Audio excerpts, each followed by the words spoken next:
ईदगाह झोड़ापट्टी doctor Zakir Hussain नगर के रहने वाले हैं हम लोग, और हमको मालूम पड़ा कि कलेक्टर साहब आने वाले हैं आज, तो हमने एक निवेदन दिए कि भाई हम लोग 2-2.5 साल से आयुक्त साहब के ऑफिस में जाके परेशान हो गए, हमारा कोई सुनवाई नहीं हो रही है। पर जो पेशेंट आते हैं ये अक्सर धुलिया रिपेयर कर देते हैं यहाँ पे, जो है तो सही जो है तो डॉक्टरों का स्टॉप नहीं है यहाँ पे। और अभी आप आए तो सब इन्होंने साफ सफाई करें तो बहुत गंदगी रहती है यहाँ पे, अंदर भी बहुत गंदगी है।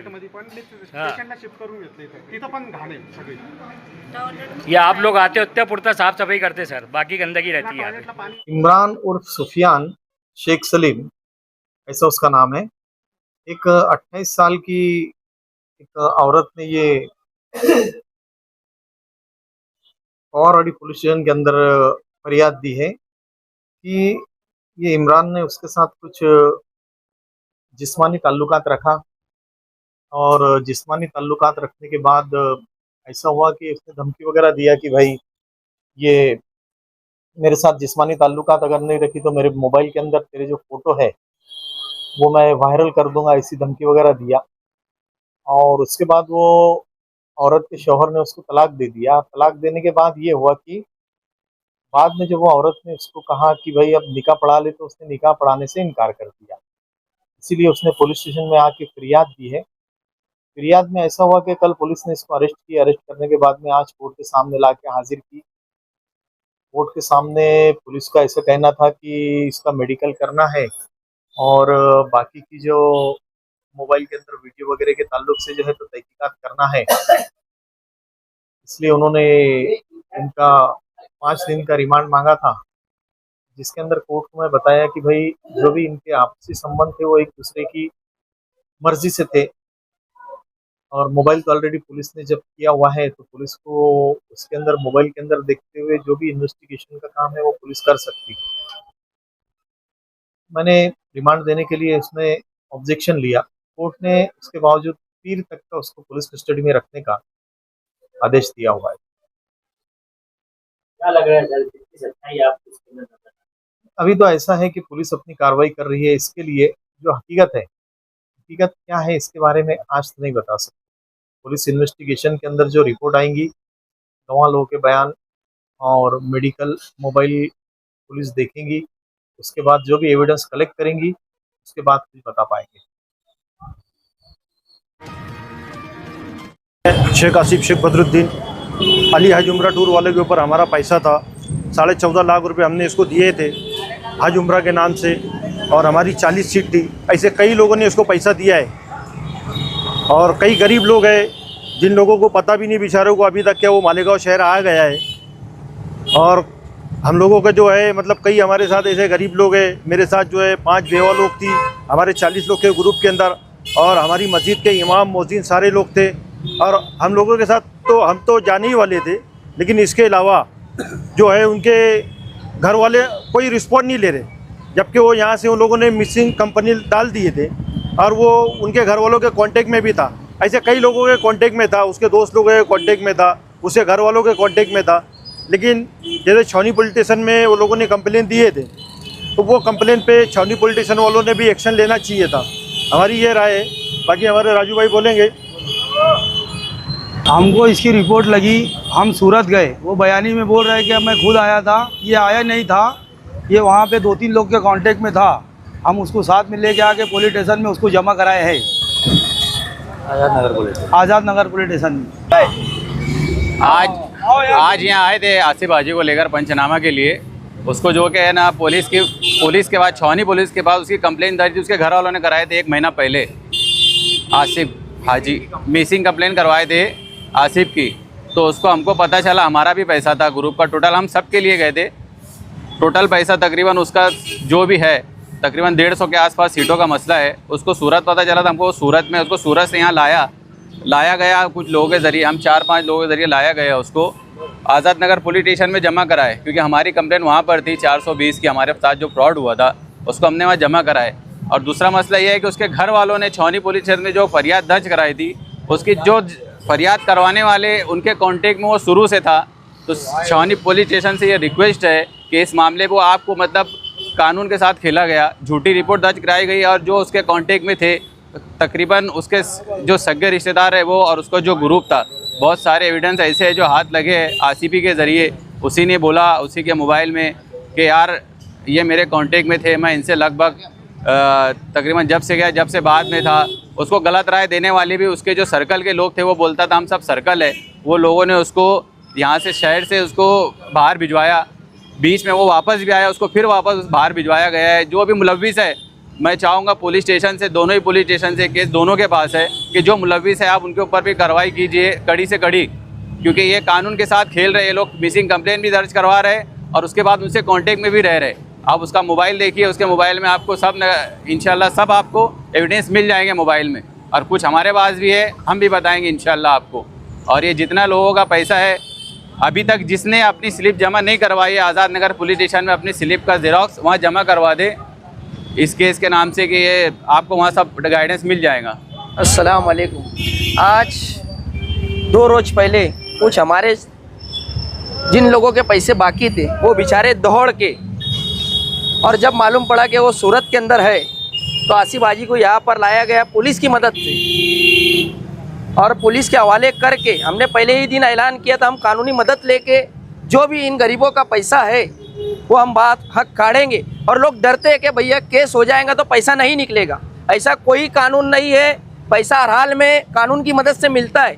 जब आदमी फ्रॉड और गलत काम कर ले, हमको यकीन दिलाते, झूठा यकीन दिला रहा था आसिफ हाजी कई महीनों से, लेकिन किसी का पैसा नहीं दे रहा था। अभी कुछ लोग मैसेज दे रहे हैं कि उसके ऊपर गुनाह नहीं दाखिल करना था, हम लोगों का पैसा नहीं मिलेगा।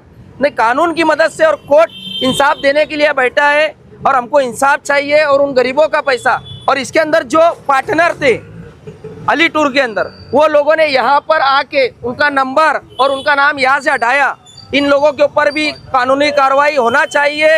अभी सुनने में आ रहा है किसके ऊपर कुछ ज़मीन इन लोगों ने लिया है इस पैसों का, किसके ऊपर 16 लाख रुपए की ज़मीन बाकी है, किसके ऊपर 7 लाख रुपया बाकी है। ये मैं नहीं बोल रहा हूँ, अली टूर के मालिक ने इमरान भाई राशिद के सामने बोला कि मेरा पैसा ऐसा ऐसा ज़मीन में अटकाया हुआ है। वो सबसे पहले वो ज़मीन सीज किया जाए और वो ज़मीन ने पुलिस वालों ने उसको रिकवरी के अंदर लिया जाएगा तो वो पैसा कहीं ना कहीं लोगों को वापस मिलेगा।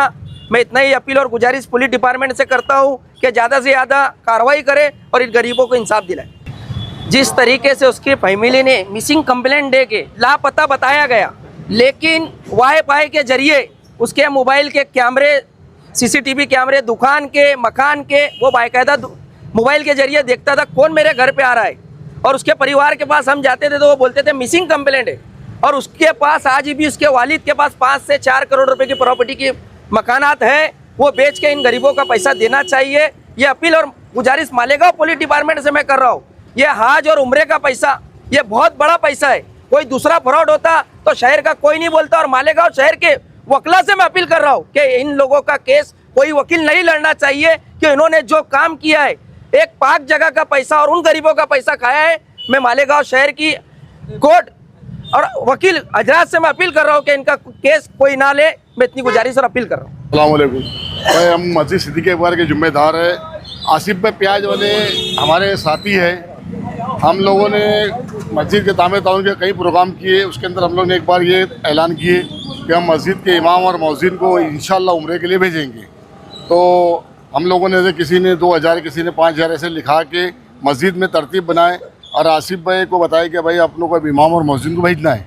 तो आसिफ भाई ने उनको जो पैसा दिया तो उसमें इमाम और मौज़िन का भी है। बाकायदा इमाम और मौज़िन को ईद बाद से मुसलसल ये हम आश्वासन दे रहे कि बस ईद बाद तुम्हारा इंशाल्लाह है, लेकिन ईद बाद से करते करते बकरीद भी चले गई, मुहर्रम भी चले गया, 12 रबीउल आ गया। वो बेचारे इंतज़ारी में कि हमारे को किस वक्त मस्जिद वाले विदाउट टिकट देंगे कि भाई तुम्हारा हो गया है। लेकिन ये चीज़ सुनने के बाद वो बाकायदा बहुत मायूस हो रहे हैं कि यार हमारे साथ ऐसा था, फ्रॉड हुआ है। बाकी मैं ये चाहूँगा कि इमाम और मस्जिद को जितनी जल्दी से तारीख आसिफ पे दिलवा दे, हमारे हक़ में वो बेहतर होगा।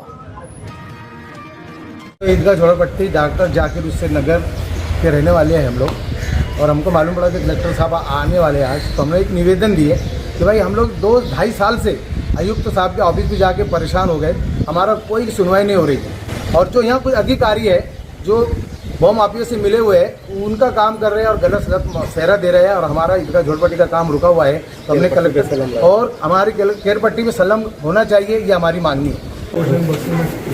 मुद्दा काय तुम्ही याचं पूर्ण निवेदन एक मिनिट से पूरे निवेदन में आपने स्टार्टिंग में लिखा, हमने पत्रव्यवहार किया, लास्ट में लिखा पोर्शन में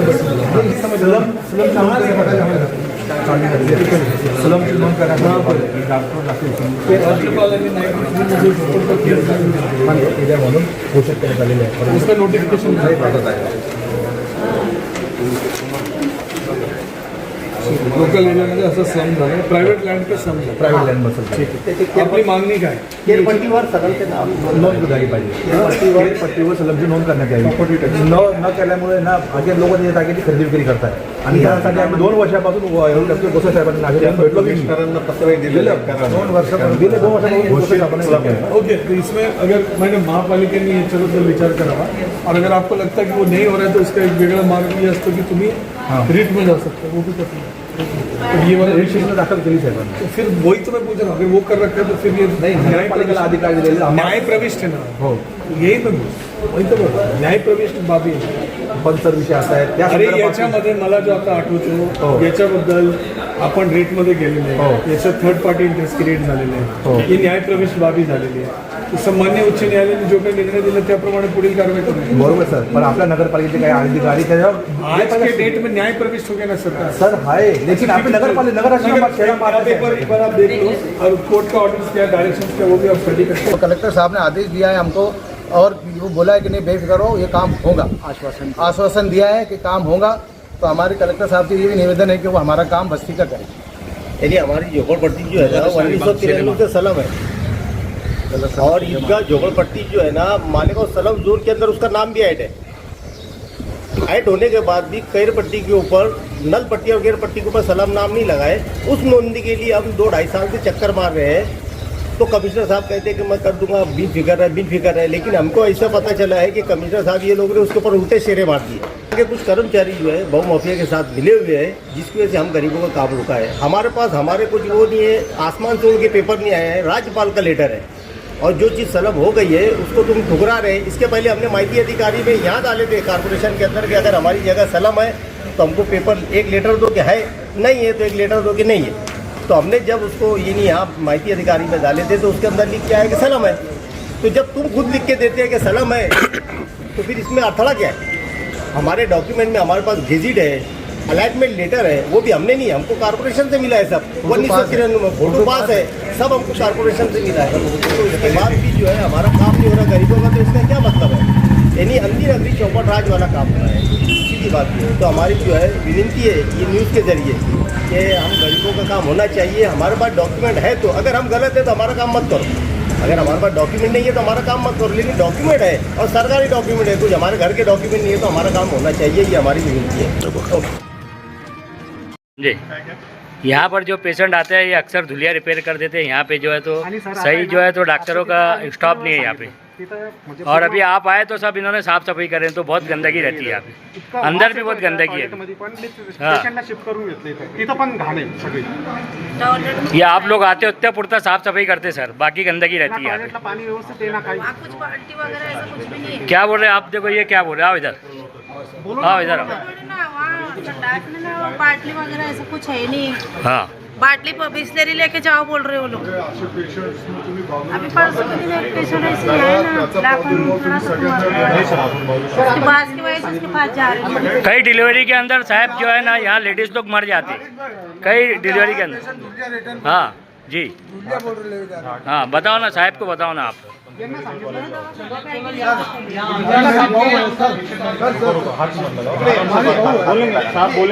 नहीं बोलन दो ना, आम जनता है बोल सकती ना, करन दो बात करो, जो तकलीफ है बोलेंगे। परत लवकर पूर्ण करून अजून चांगल्या पद्धतीच्या सेवा देणं या उद्देशाने आदरणीय शिक्षण मंत्री दादा भुसे साहेब, आदरणीय आमदार महोदयाने आम्ही सगळेजण या ठिकाणी भेट दिली आहे। खरं तर इथं पेशंटचा ट्रेंड खूप आहे, हजाराच्या आसपास जर दररोज ओपीडी असेल तर अजूनही आम्हाला खूप सुविधा देणं आवश्यक आहे। काही उणिवा आपण मंडळींनी सुद्धा इथं सांगितल्या, विशेषतः त्याच्यामध्ये ज्या सर्व्हिसेस आहेत दुसऱ्या बाजूला जो काही डॉक्टर्स आहेत त्या सगळ्या गोष्टीसुद्धा उपलब्ध करून देण्याबद्दल ज्या काही करायला पाहिजे उपाययोजना त्या आजच्या बैठकीच्या आणि भेटीच्या निमित्तानं आम्ही निश्चितपणे करतो. खरं म्हणजे हे हॉस्पिटल या परिसरातील सगळ्या लोकांच्यासाठी खूप महत्त्वाचं आहे, कारण सामान्य नागरिकांच्यासाठी सरकारी दवाखाना आणि तिथं मिळणाऱ्या सेवा जर दर्जेदार मिळाल्या तरच खऱ्या अर्थानं लोकांना सुद्धा एक वेगळ्या पद्धतीचं समाधान आणि विश्वास आमच्या सगळ्या यंत्रणेवर वाटणार आहे. मी आपल्याला खात्री देतो की आजच्या बैठकीनंतर परत ज्यावेळेला मी येईल, कारण मी परत नंदुरबारला सिकल सेलच्या संदर्भातलं जे आम्ही मिशन मोडवरती अभियान घेतलं होतं त्याच्या रिव्ह्यूसाठी परत महिन्या 2 महिन्यांनी मी येणार आहे. त्यावेळेला मी आपल्याला बोलवेन आणि मी आदरणीय भुसे साहेब इथं उपस्थित आहेत, सन्मान्य आमदार साहेब, त्यावेळेला यातल्या बऱ्याचशा गोष्टी ज्या आहेत त्या सगळ्या कंप्लाय झालेल्या आपल्याला दिसतात. लहान मुलं या दवाखान्यात ऍडमिट होतात. आज तुम्ही पाहिलं 50 वस्ती ओपीडी आणि दाखल आहे. त्या लहान मुलांसाठी जे उपचार पाहिजे किंवा औषधं पाहिजे तशी सुविधा या ठिकाणी नाही, अशा अनेक तक्रारी मी आपल्याला सांगतो की लहान मुलांच्यासाठी उपचारासाठी डॉक्टर असतील, औषधं असतील, सुविधा असतील, लहान मुलांसाठीच नाही, इथनं रेफरल होतं ते पहिल्यांदा बंद झालं पाहिजे. त्यासाठी सुद्धा जी काय उपाययोजना करायला पाहिजे, आता मी तुमच्यासमोर नाही सांगणार पण आमच्या यंत्रणेला सांगेन, मी मंत्री महोदयांना सांगेन आणि त्याच्यातून तुम्हाला राईट रिझल्ट देईन. कारण एवढा इन्फ्रास्ट्रक्चर आम्ही उभा करतो, इतकं पैसे आपण देतोय, अजूनही काय द्यायला लागेल तर नो प्रॉब्लेम, पैसे हा प्रश्न महत्त्वाचा नाही, क्वालिटी सर्व्हिसेस महत्त्वाच्या. तर मी तुम्हाला खात्री देतो की मालेगाव शहरातल्या सर्व नागरिकांना ज्या काही आरोग्याच्या सेवा दर्जेदार अपेक्षित आहेत त्या सगळ्या देण्याची जबाबदारी आम्ही तिघही लोकप्रतिनिधी घेतो. मालेगाव महानगर आहे आणि मालेगावमध्ये सुसज्ज रुग्णालय सुरू केलेलं महिला बाल रुग्णालय, पण तिथे NICUची गरज आहे. तिथं अनेक वर्षापासून पाठपुरावा देखील होतो, पण NICU मंजूर होतो. हे 2 गोष्टी आहेत, NICU आणि SNCU याच्यामधला जरा फरक समजून घ्या. आम्ही सार्वजनिक आरोग्य विभागाच्या वतीने SNCU देतोय. NICU हा वैद्यकीय महाविद्यालयाची किंवा थोडी एक्सपर्टी असलेले डॉक्टर्स आमच्याकडे उपलब्ध असले पाहिजे. त्या पद्धतीची एक्सपर्टी जर उपलब्ध असेल तर आम्ही निश्चितपणे तेही करू. स्पेशालिस्ट डॉक्टर आणि त्याच्याबद्दलची एक्सपर्टी असायला पाहिजे. मी त्याच्याबद्दलची आमच्या सिव्हिल सर्जनना विचारून घेतो, DD सुद्धा इथं उपस्थित आहेत आणि जर इथल्या शहराच्या दृष्टीनं आवश्यक असेल तर तशा पद्धतीची आपल्याला उपलब्ध करण्यासाठी सुद्धा मी सूचना देतो.